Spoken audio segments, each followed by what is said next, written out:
저는 본문 말씀을 가지고 자녀들을 말씀으로 양육하자라는 제목으로 하나님의 말씀을 전하도록 하겠습니다. 교회에 오면은 뭔가 유익이 있어야 돼요. 그죠? 내 질병이 치유된다거나 삶의 저주가 끊어져서 정말 삶이 형통한다거나 아니면 내 간구하는 것들이 이루어져야 하잖아요. 아까 그 무당도 온 산에 가서 기도하잖아요. 우리 순복음교회는 하나님의 영이 역사예요. 장로교에서는 하나님의 영을 인정하지만 그러나 사역, 보혜사 성령님의 사역을 부정해요. 그래서 하나님 계세요. 성부 계시고 성자 예수님 계세요. 성령님 계세요. 그러나 그 사역은 초대교회 교회 부흥을 위해서 있던 것이지 지금은 안 계신다 그러는 거예요. 잘 아셔야 돼요. 우리는 성령님을 인정하고 모시고 환영해요. 그래서 우리가 기도하면 성령께서 역사하세요. 장로교는 그렇지 않아요. 어떻게 피조물인 사람이 삼위 성령 하나님을 인정하고 모시고 환영하느냐? 그 귀신이 오는 거다. 무당하고 똑같다.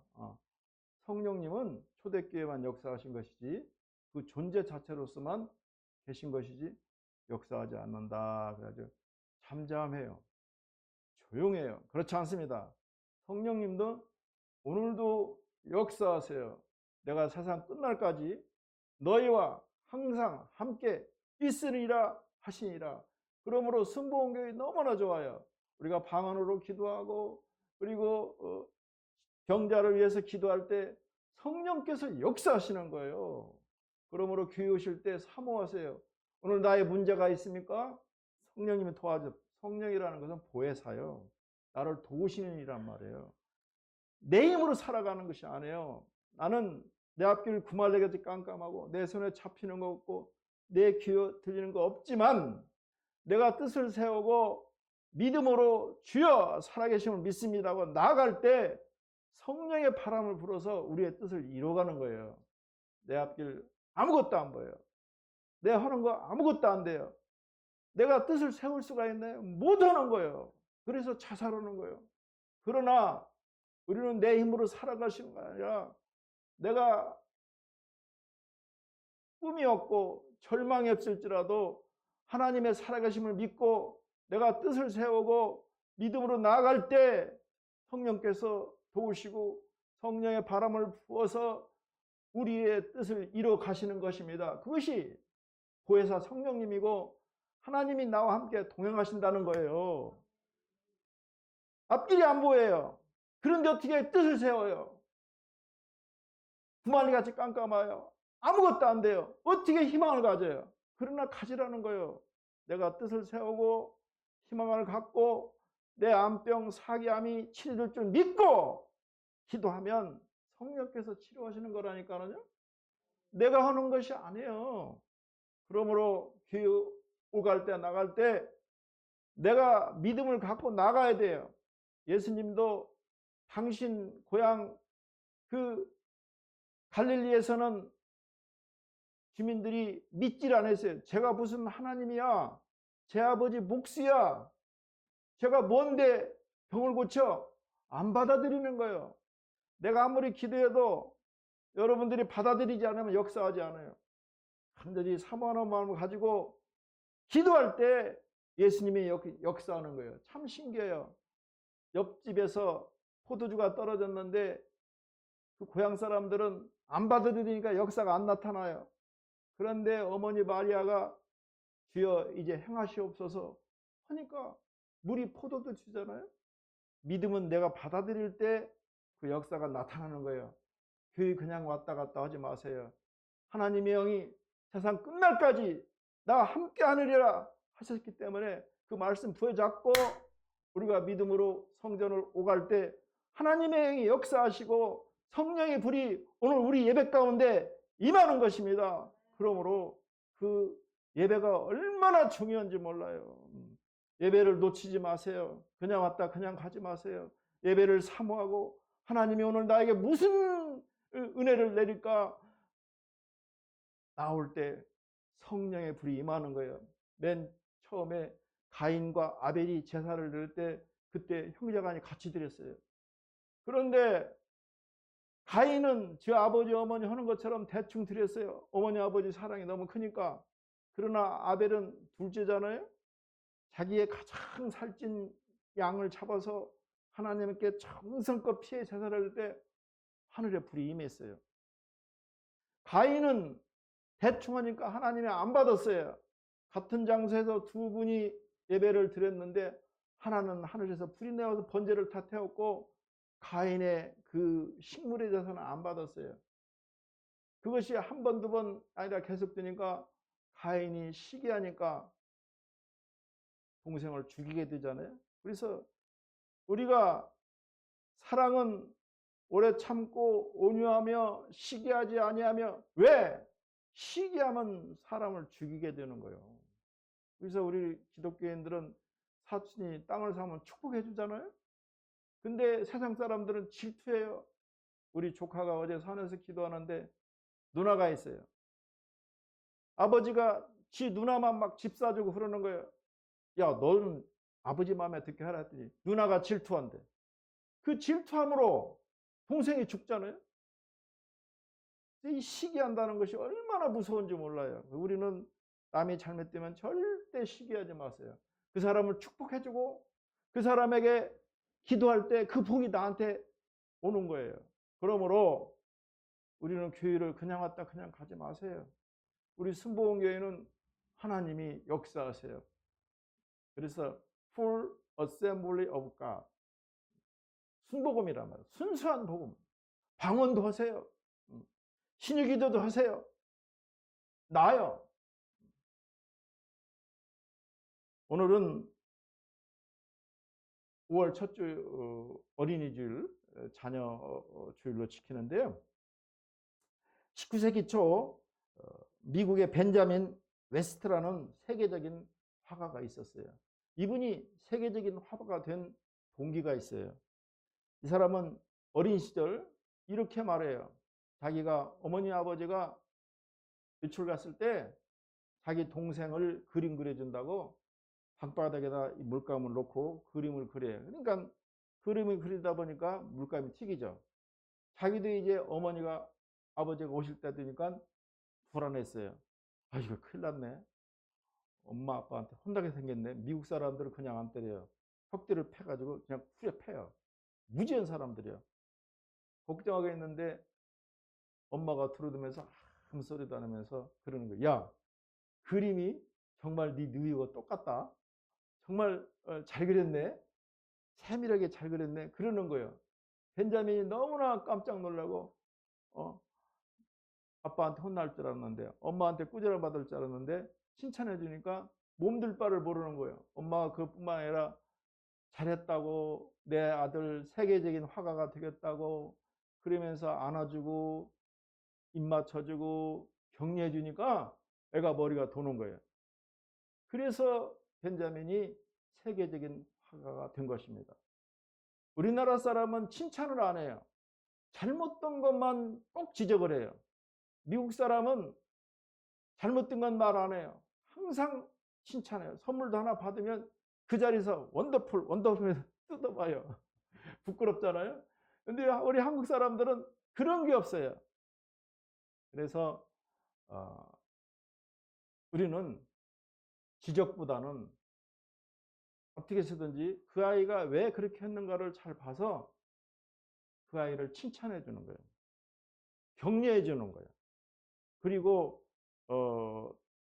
잘못된 거 있으면 기다려요. 기다리다 보면 그것이 보여요. 우리가 잘 아는 에디슨이 있잖아요. 에디슨이 초등학교 때 학교에서 퇴학 맞으네요. 아이가 보니까 또라이 찌더는 거예요.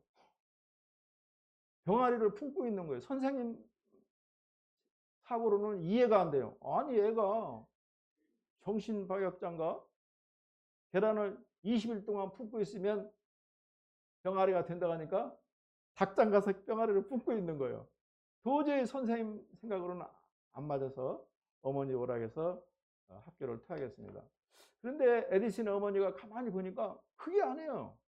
애가 정말 호기심이 많고 가르친 대로 한번 해보려고 하는 거예요.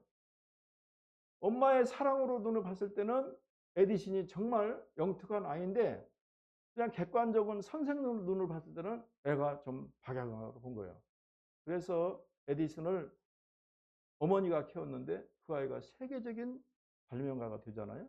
그러므로 우리는 아이가 잘못됐다는 것을 질책하고 책망하기보다는 그 아이가 왜 그랬을까? 그리고 항상 칭찬하며 잘못된 거는 이렇게 봐서 장점을 칭찬해 줘야 돼요. 그랬을 때 아이가 꿈을 갖고 칭찬받는 대로 아이가 되는 거예요. 자, 한번 실험해 보세요. 양파가 있어요. 콩나물도 좋아요. 이렇게 두 가지를 놓고 하나는 야 이 썩어 죽을 놈아. 한번 해봐요. 내가 거짓말인가. 그러니까 오면서 가면서 저주를 하세요. 그리고 하나는 아이고 참 너는 왜 이렇게 잘 자라냐. 너는 왜 이렇게 피부가 뽀얗니. 보름만 해보면 얘는 죽어요. 그냥 검게 죽고 얘는 확 펴요. 이게 내가 어디서 봤냐면 일본인 쓴 저자 그 물의 육각 형태 거기에 그게 나와요. 한번 해보세요. 정말 말 못하는 이 식물들도 칭찬받으면 잘 커요. 그런데 너 왜 여기 있어? 꺼져버려. 죽어. 그러면 진짜 죽어요. 우리 어린아이가 뭐 알아요? 잘못된 거 그것만 가지고 애를 질책하면 애가 죽어요. 그리고 그 아이가 평생 나는 못해. 나는 할 수. 이게 새겨져 있는 거예요. 그러므로 우리는 그 아이의 장점을 해서 공부 못해도 돼요.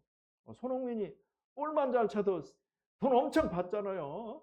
그 잘하는 것을 에디슨이 잘하는 것을 봐서 칭찬해주고 격려하는 것이지 절대 책망해서는 안 됩니다. 하나님께서 부모의 인내와 칭찬의 모습을 보시고 자녀를 축복의 길로 인도하십니다. 하나님께서는 약속하신 대로 천대의 복을 갚아 주십니다. 헨리 스미스는 이렇게 말합니다. 다윗은 자식을 화살이라고 부르겠다. 그 까닭은 그들이 선하게 양육받으면 부모의 원수를 쏘는 화살이 되지만 잘못 양육하면 도리어 부모를 쏘는 화살로 변하기 때문이다. 말씀과 믿음으로 자녀를 양육하면 부모에게 도움을 주지만 방치하면 부모의 근심거리가 된다고 말하고 있습니다. 유대인들의 삶의 지혜를 기록한 탈무드라는 책이 있고 그리고 유대인들의 성경 주석과 설교에 모음지긴 미드라시가 있습니다. 이 책에 이런 글귀가 나옵니다. 무엇이 하나님을 섬기는 것인가? 그것은 바로 자녀들을 사랑하는 것이다. 그래서 사랑으로 꼭 양육하세요. 우리 박 집사님도 예배 끝나면 새벽에 가서 꼭 건우에 손 얹고 기도하면 기도한 대로 돼요. 나는 우리 아이를 새벽기도 끝나면 꼭 가서 기도해 줬어요. 큰아이는 서울대학교 갈지어다. 작은아이는 이화여대 갈지어다. 작은아이는 이쁘거든요. 그런데 큰아이가 인천여고가 좋아요. 인천에서. 거기서 수행평가하는데 158명 중에 4등 갔어요. 공부 잘할 줄 알았더니 애가 친구를 잘못 만나가지고 아이고 진짜 머리 아파요. 그랬는데 그놈을 매일 3,000원씩 헌금을 하면서 하나님 우리 큰아이는 서울대 가게 하시고 작은 놈은 이대 가게 해주세요. 기도했더니 지방대학 갔어요. 지방대학 가가지고 내가 이제 그때 좀 권력을 이용해 가지고 여기 또 인천으로 오게 해가지고 어떻게 해가지고 내 대학교 박사랩에 허국광 교수가 있었어요. 항공운항과에서 형님 우리 아이 좀 어떻게 해주세요 했더니 이나 대학교 제일 좋은 학교 항공운항과에 들어갔어요. 그래가지고 이제 졸업했는데 서울대학 못 간 것이 참 마음이 아팠어요. 그런데 하나님께서 어떻게 변하면 세월이 좀 지났어요. 사유를 서울대학교 정치교과 나온 졸업한 사유를 이렇게 맺어주더라고요. 하나님께서는 조금도 거짓말하지 않으시고 우리가 기도한 대로 꼭 헌물을 하세요. 그때 3,000원이면 많은 돈이에요. 매일 새벽에 3,000원씩 내면서 하나님 우리 큰아이는 서울대학교에 머리가 영특해요. 아주 작은 애는 아주 미적인 감각 친구. 얘는 꼭 이대 가게 해달라고. 근데 작은 애는 백제예술대학 나오고 그리고 성결대학교 그 신학교거든요. 그거 나와서 지금 또 열심히 하고 있습니다. 여러분, 기도하면 당장은 안 되는 것 같지만 부모의 기도를 하나님께서 역사해 주세요. 그러므로 새벽기도 끝나면 꼭 아이 손 얹고 기도하세요. 그러면 하나님께서 말씀대로 역사하십니다. 하나님은 자녀들을 기업과 상급으로 주십니다. 본문은 지혜의 왕으로 부른 솔로몬이 이스라엘 백성들에게 전한 말씀입니다. 나그네와 인생길 같은 인생에서 결혼과 자녀의 출산은 하나님의 축복입니다. 자녀들은 하나님이 주신 기업이고 상급입니다. 자녀는 부부관계 속에서 우연하게 생긴 생명이 아닙니다. 하나님께서 부부에게 주신 선물입니다. 사람은 하나님의 피조물이고 그렇기 때문에 모든 자녀의 소유권은 부부가 아니라 하나님께 있습니다. 이거 잘 알아야 돼요. 잘 알아야 돼.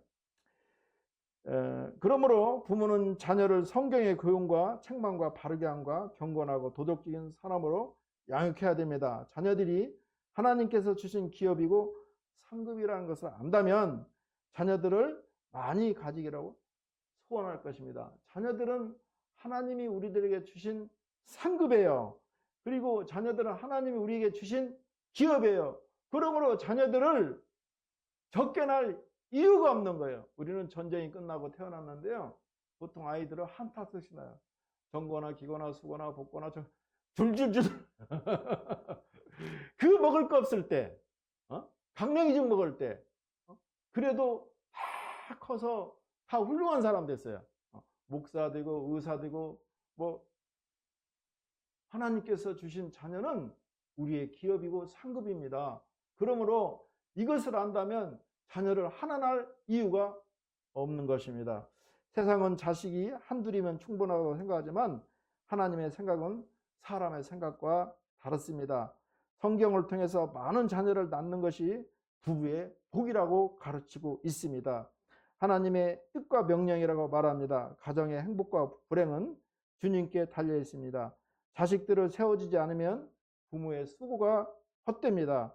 말씀대로 이스라엘 백성들이 자녀들을 말씀으로 양육하자 하나님께서는 그들에게 가문의 복을 주시고 인구 300만이 전체 25의 인구 중에 전체 재산의 70%를 차지하는 놀라운 복을 하나님께서 이스라엘 민족에게 허락하여 주신 것입니다.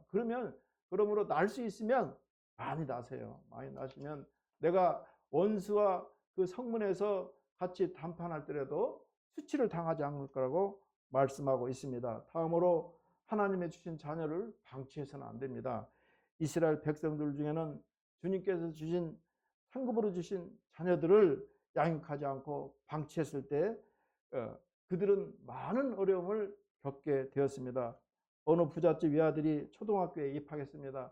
부모가 가르칩니다. 야, 너 집에 가서 절대 우리 집이 잘 산다고 말하면 안 돼. 그 말을 들은 아이는 초등학교에 입학해서 글을 작는 시간이 있었습니다. 너희들 너희 가정에 대해서 한번 써봐. 그러니까 이 아이가 편을 들면서 엄마하고 아빠가 나한테 가난하다고 항상 말을 하겠지. 그러면서 글을 씁니다. 저희 집에는요 어머니 아버지 또 이모가 살고 있습니다. 저희 집에는 이 가정부가 있고요. 가정부도 가난합니다. 또 엄마도 가난합니다. 또 저희 집에는 기사도 정말 가난합니다. 저희 집에는 수영장이 있는데요. 청소를 안 해가지고 너무나 지저분합니다. 그러더라는 거예요. 그래서 어린이 교육이 얼마나 중요한가를 가르치는 덕목이라